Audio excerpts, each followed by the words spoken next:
তিন জিনিসের দিকে তাকালেই সওয়াব। কয় জিনিস? জোরে বলেন। এক নাম্বার আন-নাযার ইলাল মুসহাফ, কোরআনের দিকে তাকালেই সওয়াব, পড়া লাগবে না, পড়লে তো সওয়াব আছে, তাকানো মাত্রই।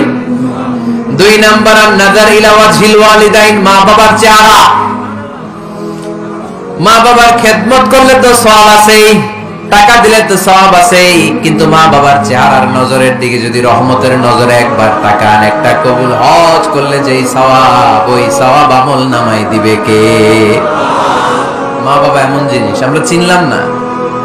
আমরা পীর সাহেবের দরবারে লাউ নিয়ে যাই আর গান গাই, সাদের লাউ বানাইলো মোরে, আগা খাইলাম ডগা খাইলাম, খাইলাম না ডুগডুগি না।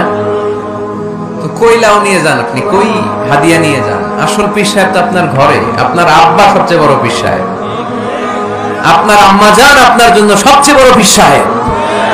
গোটা বিশ্বের সব পীর সাহেব যদি 50 বার করে কোরআন খতম দিয়ে এক গ্লাস পানির মধ্যে ফু দেয়, আর আপনার আব্বা শুধু বিসমিল্লাহ বলে যদি এক গ্লাসের পানিতে ফু দেয়, ওই গ্লাসের পানির ফুটা আল্লাহর কাছে কবুল হয়ে যাবে।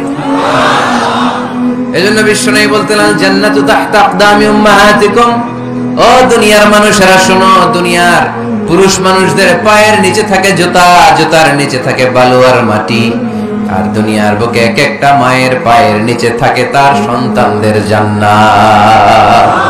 ওগো মা তুমি এই ধরনের শ্রেষ্ঠ নেয়ামত, তোমারই পদ তলে রয়েছে জান্নাত। ওগো মা তুমি এই ধরনের শ্রেষ্ঠ নেয়ামত, তোমারই পদ তলে রয়েছে জান্নাত। সুবহানাল্লাহ পড়েন। কি মা? এই মারে আমরা চিনি না। লাউ কাতা'তা জিলদাক, তোমার গায়ের চামড়া কেটেও যদি মাকে জুতো বানিয়ে দাও, ওই যে ছোটবেলায় দুধ খাইছিলা, এক ঢোক দুধের শোধ আদায় হবে না, এক ঢোক দুধের শোধ আদায় হবে না। ওই মা। 3 বার বললেন আল্লাহ রাসূল এই মায়ের কথা। কয়বার? আল্লাহ হাবিব বললেন মা মা মা, তারপরে মা কয়বার?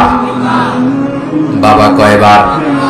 তার মানে ইসলাম মাকে দিয়েছে স্বর্ণ পদক, ইসলাম মাকে দিয়েছে রৌপ্য পদক, ইসলাম মাকে দিয়েছে ব্রোঞ্জ পদক, বাবাকে দিয়েছে সান্ত্বনা পুরস্কার। ঠিক কিনা? 3 বার যদি মা হয়, একবার যদি বাবা হয়, তাহলে স্বর্ণ পদক কে? রৌপ্য পদক, ব্রোঞ্জ পদক, সান্ত্বনা পুরস্কার। সুবহানাল্লাহ কইতে বললেন না? ওই মায়ের চেহারার দিকে যদি রহমতের নজরে একবার তাকান, কবুল হজের সওয়াব আছে না নাই?